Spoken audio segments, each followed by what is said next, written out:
नमस्कार, आप देख रहे हैं अवतार न्यूज और हम हैं यहाँ इस समय मैरिज रोड स्थित एक होटल में। तो आगे आने वाली तारीख को पुस्तक का विमोचन किया जाएगा, जिस संबंध में आज एक प्रेस वार्ता रखी गई है। तो मैं पूछना चाहूँगा किस तरह की पुस्तक का विमोचन किया जाएगा। सबसे पहले तो सभी दर्शकों को मेरा नमस्कार। और हम जो आगामी 28 तारीख को मेरी नई आने वाली पुस्तक गीता कृष्ण की सिद्धांत कर्म का के विमोचन के बारे में संबंध में आज ये प्रेस वार्ता का आयोजन कर रहे हैं। तो ये पुस्तक भगवत गीता जो भगवान श्री कृष्ण की वाणी है और महाभारत के भीष्म पर्व में एक खंड काव्य के रूप में समाहित है, उस वाणी का हिंदी सरलीकरण है। हिंदी गीत काव्य के रूप में उसके सरलीकरण का प्रयास है, वो 28 तारीख को लॉन्च होने जा रही है। तो देखिए, कहीं ना कहीं हिंदू संस्कृति को आगे बढ़ाने के लिए और जो हमारा हिंदुस्तान है, जहाँ पर अगर हिंदुस्तान को जाना जाता है तो केवल हिंदू संस्कृति से जाना जाता है, और कहीं ना कहीं इसको आगे बढ़ाने के लिए एक ये जो अच्छी पहल की जा रही है हमारे भारत में, कहीं ना कहीं ये सराहनीय है। ये देखिए, हम सनातन हैं, हमारा धर्म भी सनातन है। हम जिस भारतवर्ष में रहते हैं, ये सनातन धर्म का देश है।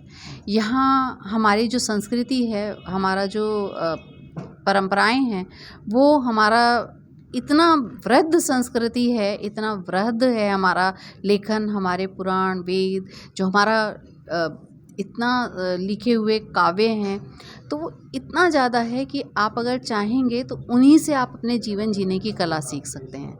आप सीख सकते हैं कि कोई आपको काम करना है तो वो कैसे सिद्ध कर सकते हैं आप।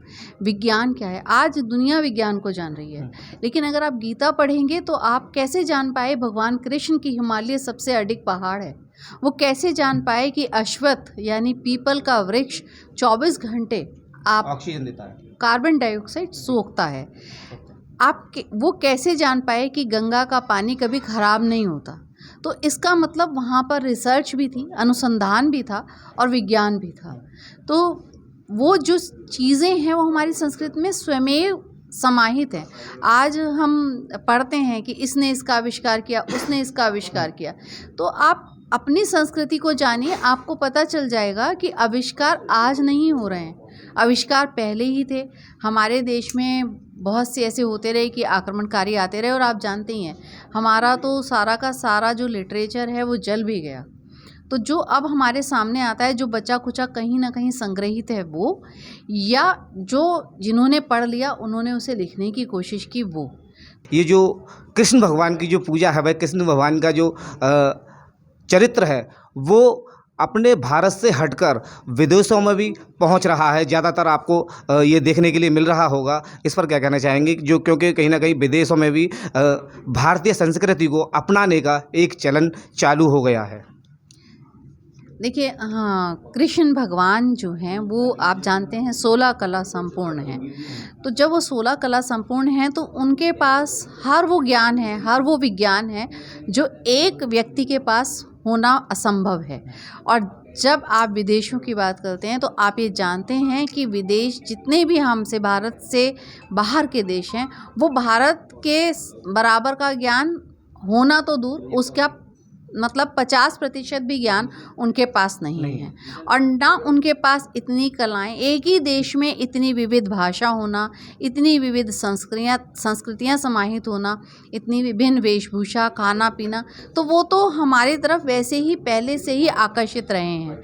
और जब उन्होंने श्री कृष्ण भगवान को जाना तो उन्हें समझ में आया कि अगर हम सोहिणी सेनाएं, एक ऐसी धरती जहाँ पर बिल्कुल मतलब सूखी ज़मीन, पीले रंग की रेत उड़ती हुई, उस ज़मीन पर वो महाभारत का युद्ध होना था। और अर्जुन जो उस समय के सर्वश्रेष्ठ गांडीव, सिर्फ जीवन जीने की कला है।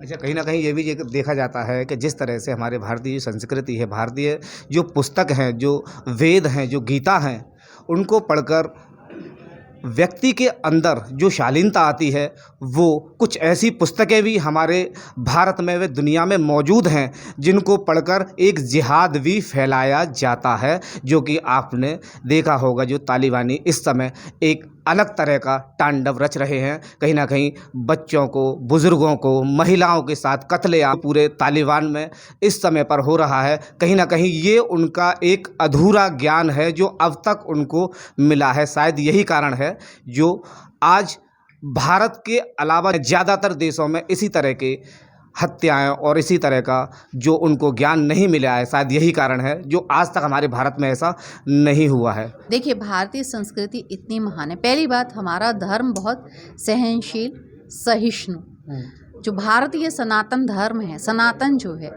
वो संस्कृति है हमारी। और वो संस्कृति किसी का बुरा करना, किसी की हत्या करना, किसी के लिए गलत सोचना या गलत विचार करना भी नहीं सिखाती। मतलब हमारी संस्कृति तो ये मानती है कि अगर मैंने किसी के लिए गलत सोच लिया तो मैंने लगभग 100 गौओं की हत्या कर दी। तो हमारी संस्कृति तो इन छोटी छोटी बातों पर आधारित है। तो हमारी संस्कृति अगर भारत के अतिरिक्त विश्व अपनाता है तो शायद यही सबसे बड़ी शांति का परिचायक होगी और विश्व में शांति स्थापित करने में बहुत सहायक सिद्ध होगी। देखिए कहीं ना कहीं जो लोग अगर गीता को मानेंगे और अपनाएंगे, और कहीं ना कहीं 28 तारीख को जन्माष्टमी से ठीक एक दिन पहले जो पुस्तक का जो विमोचन होना है, उस पुस्तक को आप सभी लोग अगर पढ़ेंगे और अपने दिमाग में उस चीज़ को बिठाएंगे तो कहीं ना कहीं आपका जो जीवन है वो एक सफलता की तरफ। देखिए, कहीं ना कहीं कहा जाता है कि हर पुरुष के साथ एक महिला का हाथ होता है। तो मैं पूछना चाहूँगा, ये जो आपने पुस्तक लिखी है तो आपके पीछे किसका हाथ है और किस तरह से आप इस पुस्तक को लिखने में सफल रही थी? नहीं, जैसे आपने कहा कि ये एक सेइंग है, ये कहावत है कि हर सफल पुरुष के पीछे एक महिला का हाथ होता है। लेकिन मैं ये कहती हूँ कि ये शायद 50% पुरुषों पर अप्लाई होती है, लेकिन 100% महिलाएं जो किसी भी क्षेत्र में सफल होती हैं उनके पीछे उनके पति, बच्चे या उनका परिवार। देखिए, माता पिता हों, सास ससुर हों या उनके कोई भी रिलेटिव हों, उनके पीछे उनका हाथ अवश्य होता है।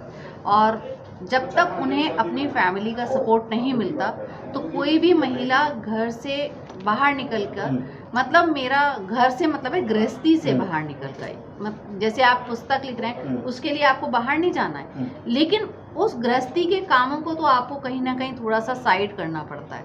और जब उनको उस गृहस्थी से बाहर निकलकर अगर वो काम करती है और अगर घर वाले कोऑपरेट नहीं करेंगे, उसके साथ में सहयोग नहीं करेंगे तो वो ये काम नहीं कर सकती। तो ये पढ़ना लिखना ही नहीं है, पुस्तक लिखना ही है। जीवन के हर क्षेत्र में जब भी कोई महिला सफल होती है तो उसके पीछे उसके परिवार का निश्चित रूप से हाथ होता है। ये 100% सही बात है। जो एक गीता लिखी है उसको सरल हिंदी अनुवाद किया है। उसका जो 28 तारीख को ग्रांड आवा में उसका विमोचन है और उसके लिए एक्स-MP नीतीश भारद्वाज जी आ रहे हैं और अलीगढ़ से भी VC साहब भी आएंगे यहाँ पे और बहुत सारे लोग आके इसका विमोचन करेंगे। क्या विशेष होगा पुस्तक में, किस तरीके की? इसका विशेषता यही है कि बहुत ही सरल हिंदी भाषा में इसको लिखा गया है जो कि आम जनमानस इस चीज़ को ईजी समझ सके और पढ़ सके। कहाँ किया जाएगा कार्यक्रम? आभा ग्रांड होटल GT रोड पे 28 तारीख को, जैसा कि आपको अभी बताया मीनाक्षी जैन जी ने, कि जो उन्होंने पुस्तक लिखी है, जो सरलीकरण किया है गीता का, उसका विमोचन है जो नीतीश भारद्वाज जी कर रहे हैं। और हमारी बहुत बहुत शुभकामनाएं हैं मीनाक्षी जी को कि जो इतनी अच्छी पुस्तक उन्होंने गीता को इतना सरल करके सबके लिए वो प्रस्तुत कर पा रही हैं। और ज़रूर ये आशा करती हूँ कि इससे सब लोग ज़रूर पढ़ेंगे और इसका लाभ उठाएंगे और जितनी सरलता से उसे लिखा है उसको बहुत आसानी से सब लोग समझ पाएंगे। देखिए, मैं doctor Sanjeev Sharma, neuro surgeon, suspense neuro care and trauma centre, Vikram colony, Aligarh. समस्त अलीगढ़ वासियों को नमस्कार और मेरी तरफ से समस्त अलीगढ़ वासियों को